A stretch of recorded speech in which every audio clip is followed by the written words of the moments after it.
Bienvenue à ce webinaire de présentation et de lancement de notre challenge régional Stop It. Je vais laisser la parole à Xavier pour présenter les interruptions de tâches. L'interruption de tâche est définie par l'arrêt inopiné, provisoire ou définitif d'une activité humaine. La raison est propre à l'opérateur ou au contraire lui est externe. L'interruption de tâche induit une rupture dans le déroulement de l'activité, une perturbation de la concentration de l'opérateur et une altération de la performance de l'acte. La réalisation éventuelle d'activités secondaires achève de contrarier la bonne marche de l'activité initiale. C'est un phénomène prédominant dans le monde du soin, puisqu'on dénombre 7 interruptions de tâches par heure et par soignant, chiffre qui peut aller jusqu'à 15 interruptions par heure dans un bloc opératoire. Même si elle dure en moyenne moins d'une minute, l'interruption de tâche nécessite un temps de 3 à 6 minutes à la personne interrompue pour se reconcentrer. Les principales sources d'interruption de tâches sont le bruit ambiant, les alarmes, les téléphones, les discussions. Elles sont liées à des conversations déclenchées par les professionnels entre eux, et ça dans 22 à 36% des cas, aux sollicitations de la part des patients, des résidents ou des proches dans 4,7 à 26% des cas, mais aussi à l'environnement de travail lui-même dans 4,5 à 13% des cas. Par exemple, la pharmacie qui n'a pas en stock les doses nécessaires des médicaments ou une alarme de monitorage qui se déclenche. Si justement on prend l'exemple de l'administration de médicaments, sur une étude qui a été faite sur 4271 doses administrées, on identifie une interruption de tâche dans 53% des administrations, soit une fois sur deux. Chaque interruption de tâche génère 13% de risque supplémentaire de faire une erreur pendant la réalisation de cette tâche, soit environ une erreur pour 8 interruptions de tâches, et si on reprend le chiffre évoqué par Xavier juste avant, presque une erreur par heure potentiellement par soignant. Tout cela qui pourrait mener à un événement indésirable. Par exemple, une erreur d'identité, ne pas enregistrer l'administration d'un médicament dans le dossier du patient, ou administrer le mauvais médicament. Ou encore le risque de transmission de micro-organismes avec une hygiène des mains à refaire. Dans plus de 80% des cas, l'interruption de tâche n'est pas justifiée, ou du moins la demande aurait pu être différée. On peut aussi observer un effet domino, puisque pour se débarrasser de la nouvelle tâche au plus vite, nous allons avoir tendance à interrompre un autre professionnel, en prêtant moins attention aux risques engendrés. Les interruptions de tâches touchent aussi le personnel administratif, ce qui peut avoir des conséquences sur les soins, on peut citer notamment des erreurs d'identité, mais elles sont aussi source de stress, de sentiments d'inefficacité. Il existe donc un lien important avec la qualité de vie au travail, donc ce stress, le bruit ambiant, l'impact sur la concentration. Vous pourrez trouver des exemples d'interruptions de tâches dans les vidéos qui ont été créées par les gagnants l'an dernier. Si vous ne les avez pas encore vues, vous pourrez les visionner après le webinaire grâce aux liens qui se trouveront sur le support qui sera à votre disposition. Elles sont aussi disponibles sur notre chaîne YouTube. Les gagnants sont d'ailleurs parmi nous et nous diront quelques mots sur leur participation dans quelques instants. Cette année, on poursuit l'expérience de l'année dernière et donc on poursuit notre démarche de partage régional en lançant donc officiellement aujourd'hui l'édition 2024 de Stop It. Encore une fois, ouvert au secteur sanitaire, mais aussi médico-social et ambulatoire, c'est-à-dire la médecine de ville. Donc, les objectifs du challenge cette année encore, c'est de vous apporter un outil pour sensibiliser les professionnels de votre structure aux interruptions de tâches et surtout aux risques qui y sont liés, de lancer une réflexion au sein de votre structure, mais aussi au niveau régional autour de cette problématique des interruptions de tâches, de vous permettre de valoriser les solutions que vous allez proposer et de partager ces solutions au niveau régional afin de capitaliser entre toutes les structures normandes. Donc pour ça, la règle du jeu, elle est simple. D'abord, on va vous demander d'identifier une situation à risque d'interruption de tâche. Donc, ça peut être des nombreuses interruptions de tâche ou avec un risque élevé d'erreur en cas d'interruption de tâche. Et ça, pour ça, pour le faire, il va falloir euh, mettre en place des observations dans les services. Vous pouvez faire une chasse aux interruptions de tâches, identifier les étapes à risque d'un processus donné ou reprendre une situation qui a déjà été identifiée dans votre structure. Ensuite, vous allez devoir présenter cette situation, donc expliquer où et comment elle survient et en quoi c'est une situation à risque. Ensuite, on vous demandera de réfléchir collectivement sur les améliorations à apporter et proposer, si possible, une solution pour réduire la fréquence des interruptions de tâches ou les risques qui y sont liés.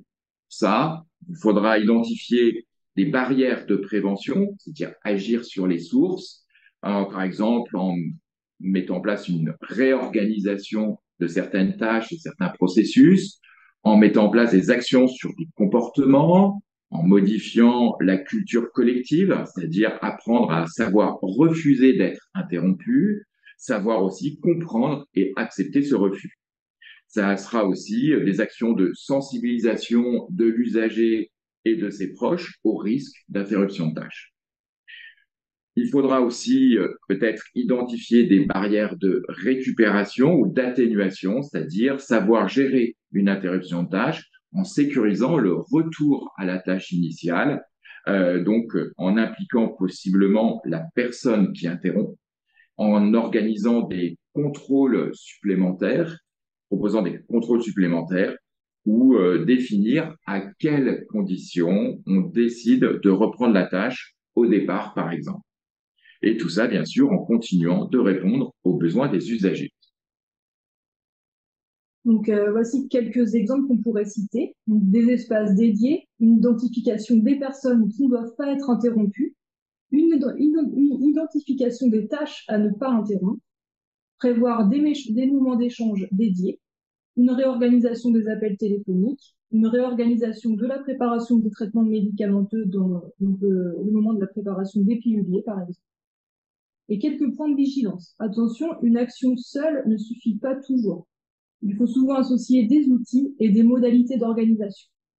Renouveler régulièrement les outils afin d'éviter un effet de lassitude, une habituation de la part des professionnels.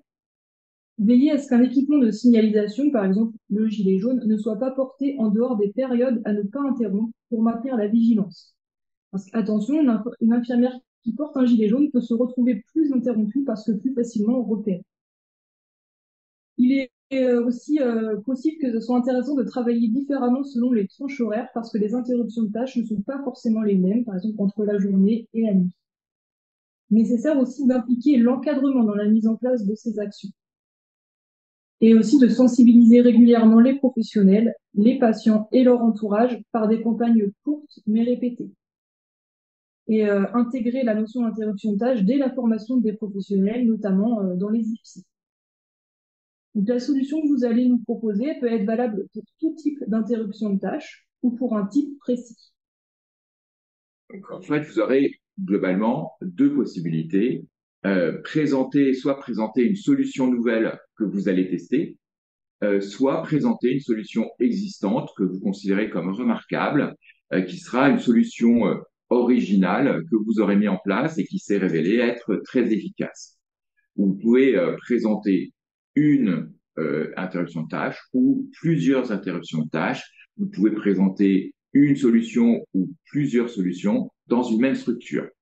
Nous vous suggérons, et on en reparlera tout à l'heure, de déployer finalement, de peut-être organiser aussi un challenge en interne, hein, c'est l'occasion de le faire, un challenge dans le challenge, avec justement l'identification pour chaque professionnel d'une ou plusieurs interruptions de tâches et la présentation des solutions et à vous de nous présenter finalement les meilleures solutions qui auront été identifiées et proposées en interne. Voilà. Donc maintenant, on va laisser la parole au gagnant de l'année dernière. Donc c'était le projet piloté par Priscille Maradi au sein du centre François Baclès et un projet piloté par Christophe Cordonnier au centre hospitalier de l'Austre-Verte. Donc j'ai vu que vous étiez bien tous les deux connectés. Donc je vais laisser la parole dans un premier temps à Priscille. Est-ce que vous pouvez allumer votre micro?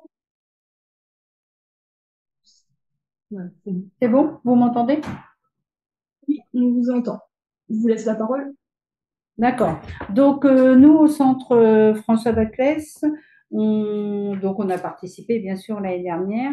On a choisi de prendre, nous sommes avec la cellule d'hémovigilance, nous avons pris une transfusion et on a fait donc sur notre vidéo deux parties, une avec toutes les interruptions et une avec toutes les solutions.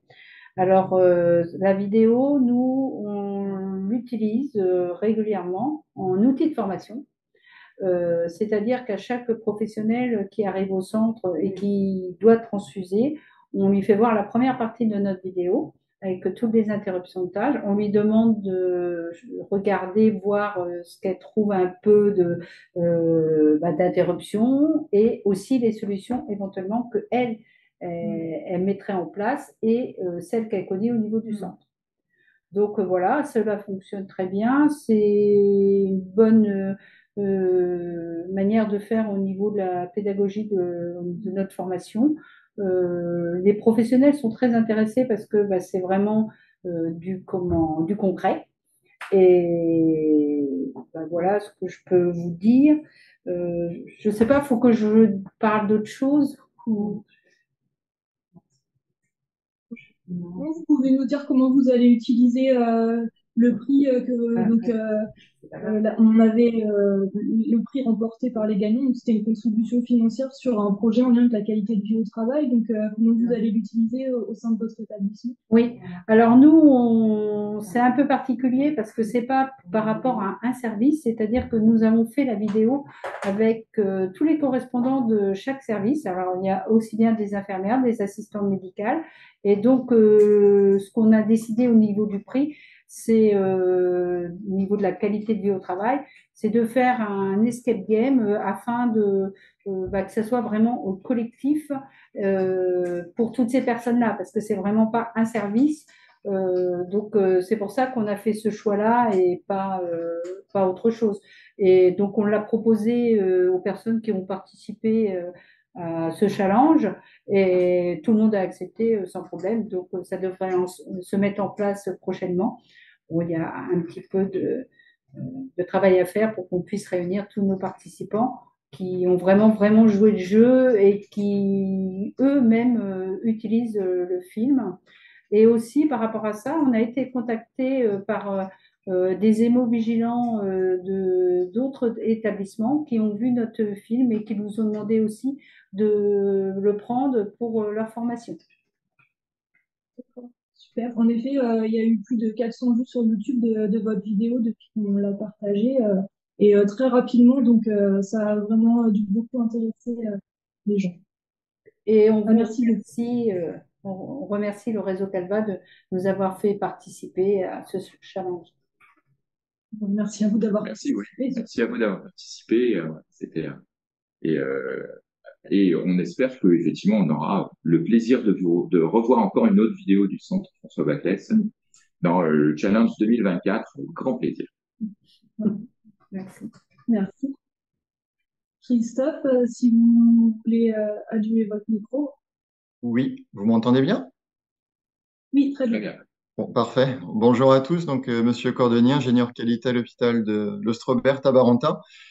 Alors, nous, le challenge Calva, il est arrivé pile poil au bon moment, puisque dans le cadre de la mise à jour de notre document unique d'évaluation des risques professionnels, ce qui est apparu en priorité cette année et pour la première fois, c'était tout ce qui était risque associé aux risques psychosociaux, stress, fatigue et interruption de tâches.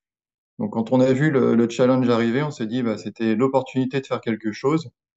Et effectivement, l'idée de la capsule vidéo nous plaisait bien. C'est quelque chose dont notre directeur est friand. On avait vraiment envie de faire des choses plus ludiques.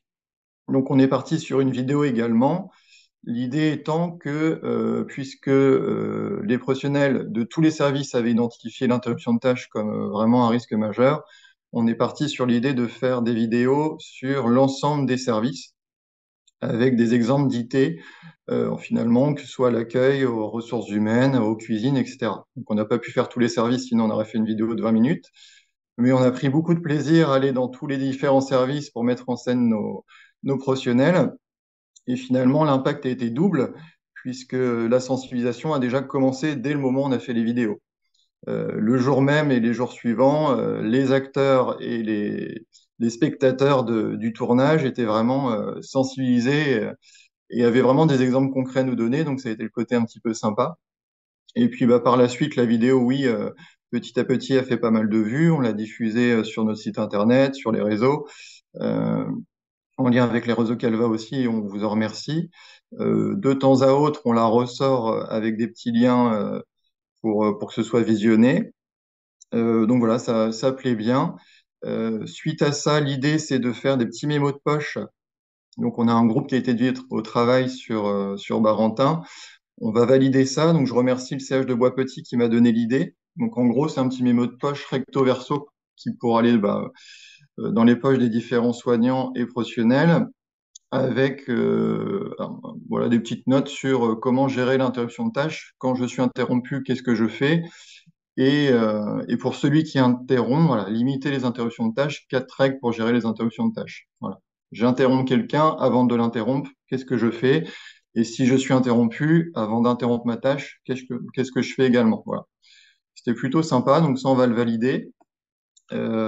Concernant le prix, l'idée est d'organiser donc l'année prochaine, 2024, une première journée qualité du au travail. On a vu que c'était vraiment important, toujours en lien avec nos risques psychosociaux. On voulait faire une journée vraiment bien-être pour nos professionnels en proposant différents ateliers. Donc, je pense qu'il y aura un atelier où justement on pourra reparler des interruptions de tâches et redonner ce petit document de mémo de poche. Et puis, il y aura d'autres ateliers bien-être et je pense que le prix pourra permettre de financer l'intervention d'un professionnel sur la sophrologie ou autre activité bien-être sur cette journée. Voilà à peu près sur le sujet de l'interruption de tâches à Barentin. Bah, super, bah, je vois que vous avez déjà un projet pour participer à l'édition 2024. C'est ça. Et effectivement, la vidéo donc, était très sympa et qui, je pense, a été vue un peu partout dans la région, voire hors région, parce que ça s'adressait non seulement aux professionnels du centre hospitalier, mais ça peut parler à tout le monde. Donc ça, c'était vraiment un plus sur Oui, c'est ce ça, c'était projet. l'idée, ouais. C'était à la fois de sensibiliser professionnels et usagers, visiteurs, ouais, tout à fait. Voilà. Bon, bah, merci à tous les deux pour votre intervention. On va poursuivre Merci sur à la vous. présentation des éditions à venir. Merci. Vous voyez en fait que on a eu là les deux gagnants. En fait, il y avait des présentations, hein, pour ceux qui les ont vues. Vous voyez de quoi on veut parler. Ceux qui les verront un peu plus tard verront que c'est deux supports différents qui présentent justement, qui sont deux exemples de ce que on va pouvoir attendre comme livrable. C'est-à-dire la présentation. Ça peut être la présentation en fait de la situation à risque et de la solution proposée. Donc ça, c'est ce que effectivement on attend comme livrable. Ça peut être sous forme d'une vidéo. Dans les deux cas, ça a été une vidéo, mais on voit que ça a été des vidéos qui ont eu des intérêts qui étaient, au moins des objectifs qui étaient différents. Une qui montrait finalement la solution en même temps que le problème, et d'autres qui servaient à sensibiliser à l'interruption de tâches. Donc, en tout cas, deux formats vidéo, mais ça peut être aussi des documents écrits. On a reçu l'année dernière des posters avec une infographie. Ça peut être des plaquettes. Là, on voit qu'effectivement, le centre de Sauverte va justement proposer des plaquettes dans les suites. Donc, on voit que ça peut être effectivement un document très utile. Ça peut être aussi un enregistrement audio avec une interview, un podcast, une émission, comme une émission radio. Ça peut être aussi plus simplement et modestement un support PowerPoint qui soit commenté ou non. Le support, ce qui est important, c'est que le support de présentation doit contenir les informations nécessaires à ce qu'on puisse faire une évaluation, hein, en tant que jury, selon en fait un certain nombre de critères qui vont être retenus. Dedans, on va y retrouver effectivement le côté euh, euh, intéressant et surtout reproductif pardon de la situation et de la cause et des solutions, hein, qui sont proposées. Mais On va revenir peut-être dans un instant. Vous pouvez aussi, aussi avoir retrouver des recommandations en fait techniques pour la réalisation du support qu'on pourra vous délivrer à votre demande. On pourra vous aider, hein, comme on a pu aider d'ailleurs certains établissements lors du challenge précédent à élaborer des vidéos. Ça, c'est bien sûr en fonction aussi des disponibilités des ressources du réseau. C'est-à-dire que si vous êtes 15 à nous demander en même temps un support vidéo la réalisation de ce support vidéo, ça va être un peu difficile pour nous car nous n'avons pas encore trouvé le moyen de cloner l'ENA et donc il faudra se partager l'ENA les uns après les autres. D'où l'intérêt de vous engager dans le challenge le plus tôt possible et de nous contacter au plus vite si vous avez besoin d'aide ou juste de recommandations pour qu'on puisse planifier des choses. Voilà, on en discute ensemble pour voir à quel niveau on peut vous aider. Alors justement, je disais qu'on allait avoir en tant que jury plusieurs critères d'évaluation de la solution, pardon. On va bien sûr s'intéresser à l'efficacité de cette solution et l'impact pour la structure, notamment s'assurer que la solution va proposer, enfin, en tout cas va promettre une diminution du niveau de risque ciblé en termes de gravité et ou de fréquence. On va s'intéresser aussi à la facilité de mise en œuvre, notamment mise en œuvre technique, l'acceptation et l'appropriation par les professionnels, et puis surtout la pérennité de cette solution dans le temps. On va s'intéresser au caractère reproductible dans d'autres secteurs, dans d'autres services, dans d'autres structures, car effectivement, les solutions des uns peuvent plaire aux autres et être utiles aux autres, et c'est un peu l'objectif aussi du challenge. Bien sûr, on va s'intéresser aux solutions les plus originales possibles, en montrant effectivement le caractère innovant de ces solutions. Enfin, bien sûr, la qualité du support de présentation comptera, bien sûr, dans la note et notamment, encore une fois, hein, la possibilité de pouvoir l'utiliser de facto dans d'autres structures. Par exemple, à l'exemple hein, de la solution qui a été proposée par le Centre François Baclès, qui intéresse de nombreux correspondants d'hémobilance dans la région.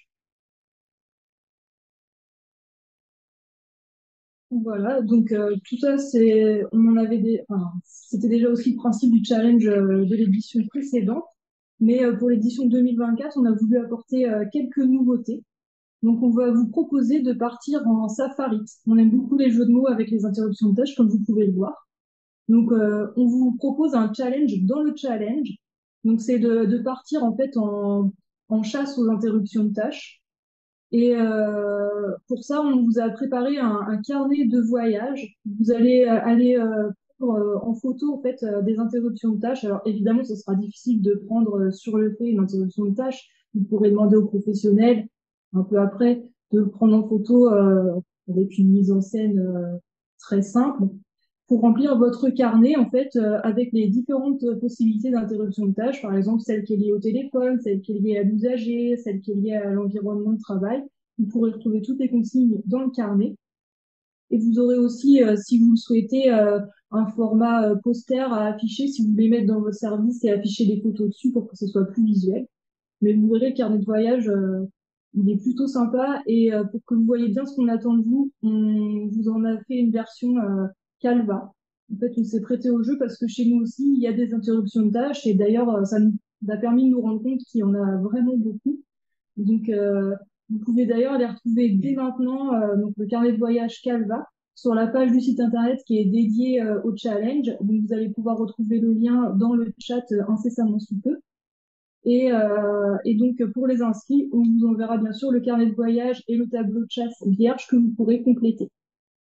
Et en parallèle de ça, on vous propose aussi une grille d'observation donc en format Excel qui vous permettra d'établir un diagnostic de vos interruptions de tâches pour mieux identifier les actions à mener de façon prioritaire et donner du sens à votre projet Stop It.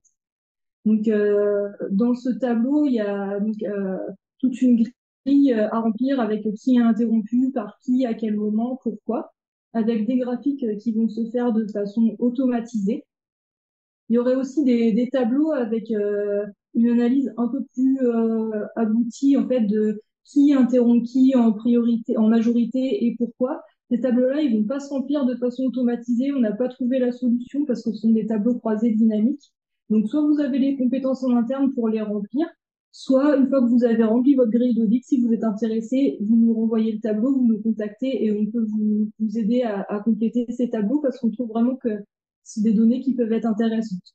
Donc, tout ça, après, vous nous recontactez en direct et on voit comment on travaille. Donc, ces outils-là, ils seront envoyés aux personnes qui vont s'inscrire au challenge.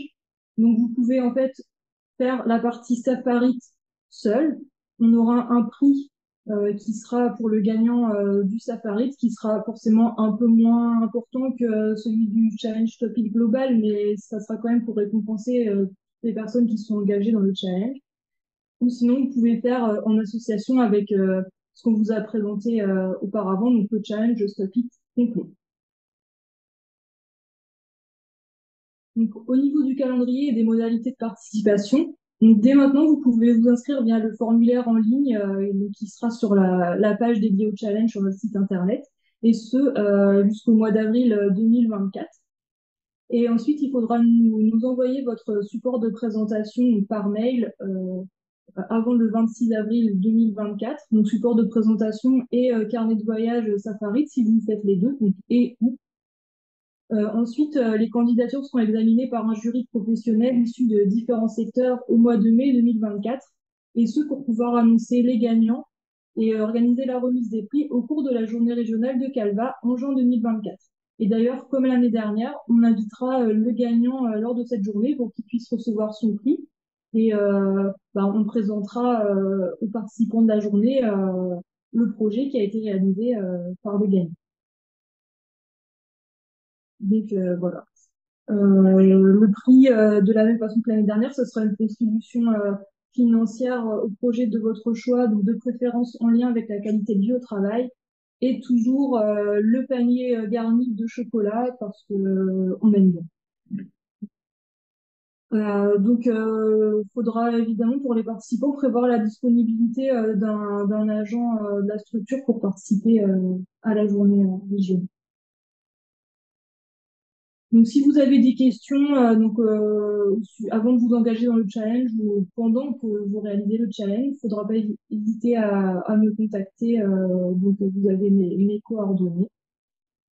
Et voilà, j'en ai fini pour la partie, enfin, on a fini pour ce qu'on voulait vous dire, mais maintenant, si vous avez des questions, n'hésitez pas soit à prendre la parole ou à les indiquer dans le chat. Je vais regarder ce qu'on a déjà.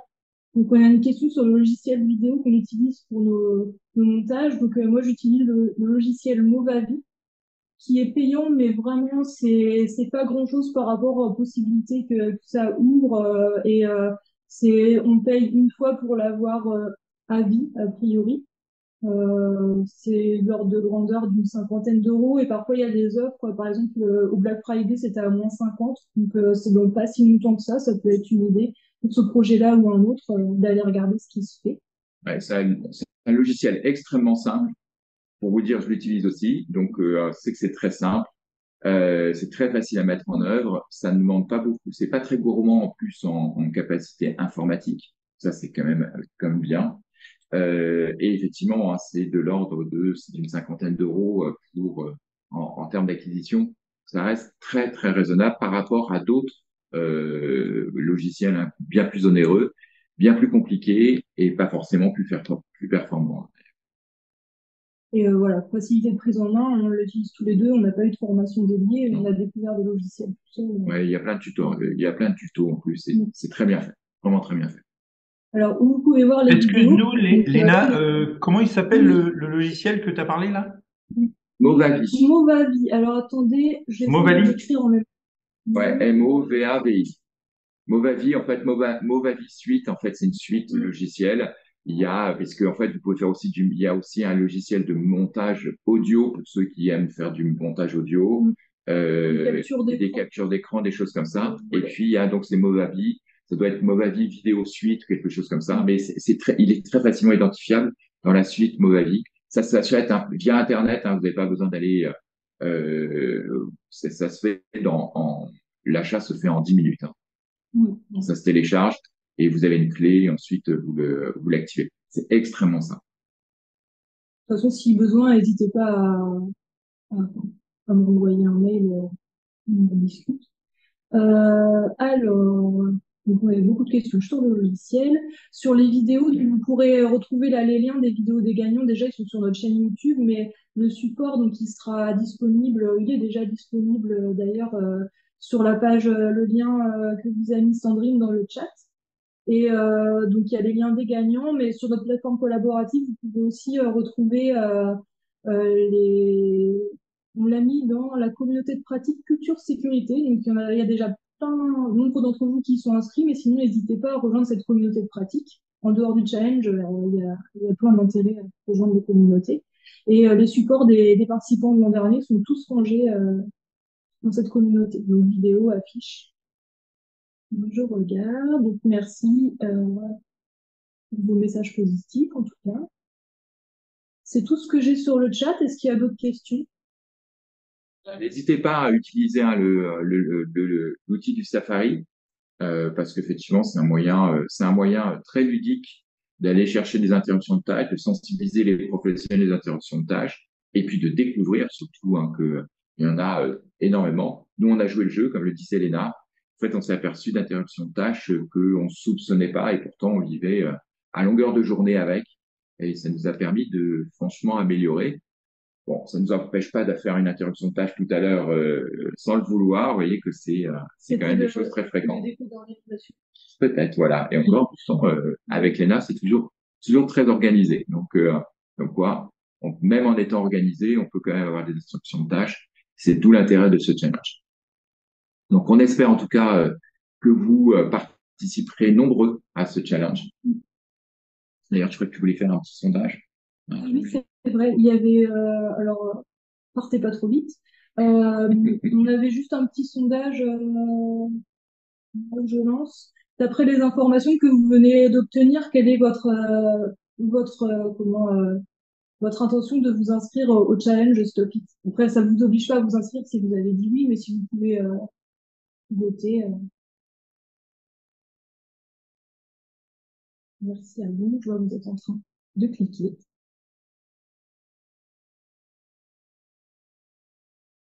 Ok. Ça continue un petit peu.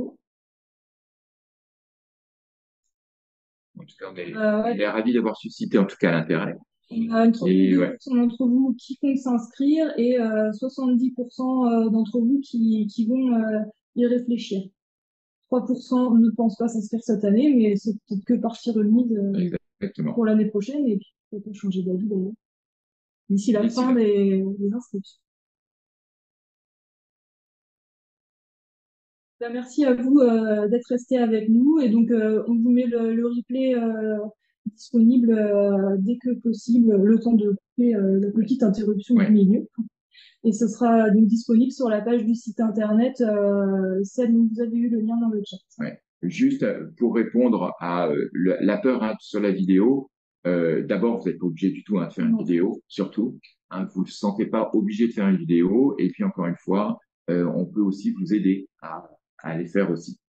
Encore une fois, dans la limite, nous, de nos ressources, mais ça ne veut pas dire qu'on ne vous aidera pas, bien au contraire.